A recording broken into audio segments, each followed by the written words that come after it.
Assalamualaikum warahmatullahi wabarakatuh.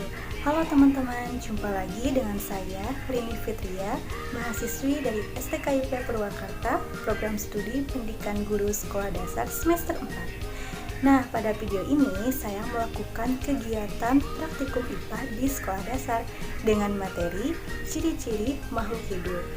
Nah, untuk lebih jelasnya lagi, yuk simak video berikut.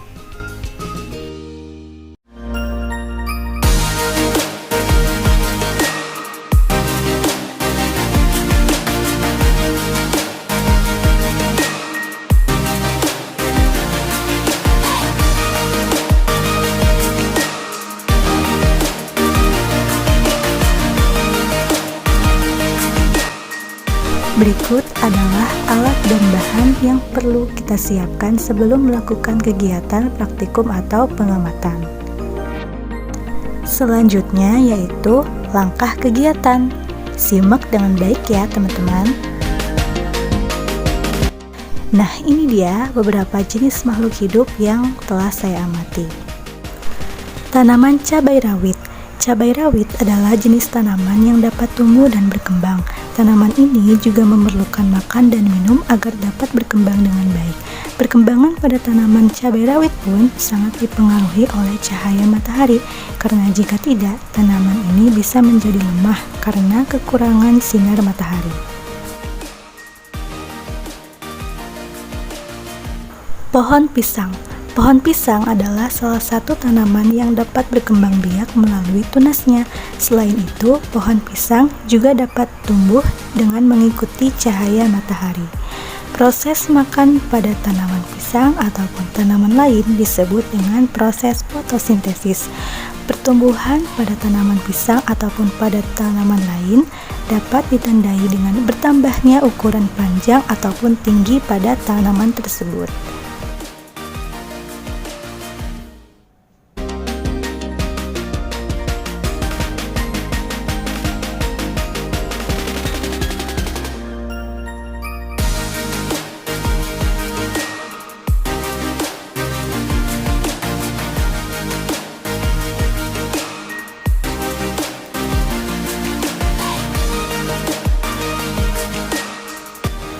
Selanjutnya yaitu kucing. Kucing adalah hewan mamalia yang dapat menyusui dan berkembang biak dengan cara melahirkan. Agar dapat bertahan hidup, kucing juga membutuhkan makan dan minum. Alat pernapasannya pada kucing itu adalah paru-paru. Kucing memiliki kepekaan terhadap rangsang loh teman-teman. Contohnya, kucing yang saya amati ini sangat sensitif sekali dengan sentuhan oleh manusia dan air. Kucing akan lari jika disentuh atau saat akan dimandikan.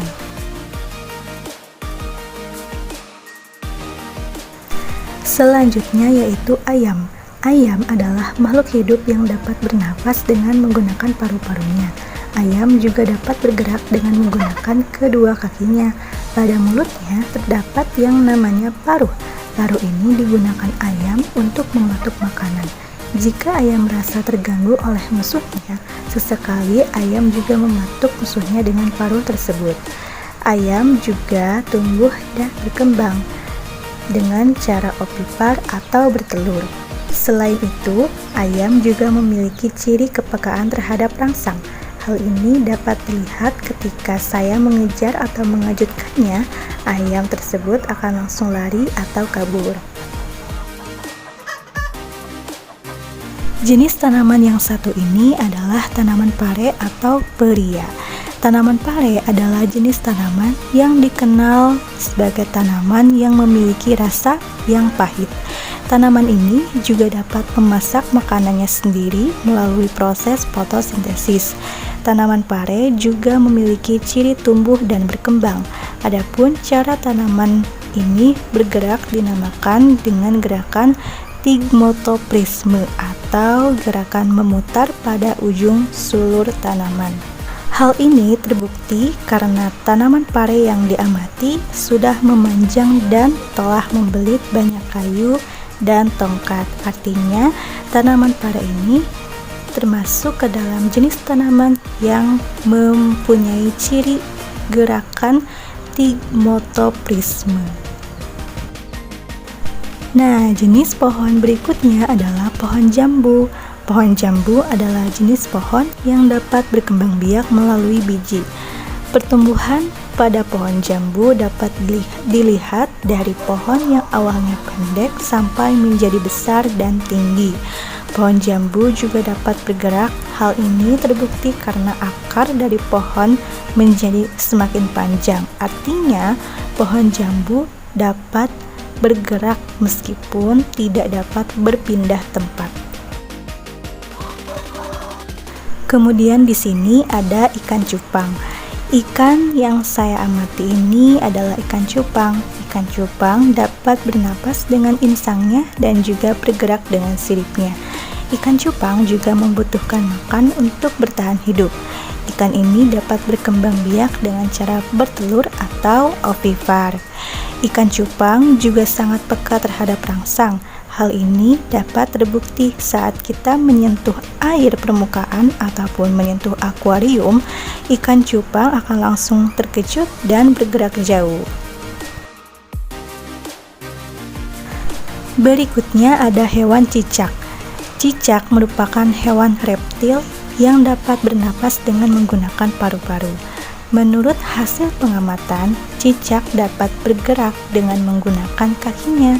Hewan cicak adalah jenis hewan yang dapat berkembang biak dengan cara bertelur atau ovipar dan memiliki kepekaan terhadap rangsang yang dapat terjadi ketika ia merasa terancam, maka cicak pun akan memutuskan ekornya dan langsung kabur.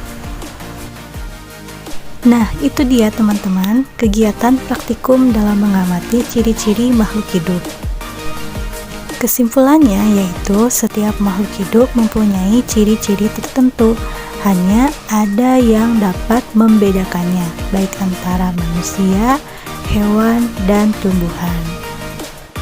Cukup sekian pada video kali ini, sampai jumpa pada video berikutnya. Assalamualaikum warahmatullahi wabarakatuh.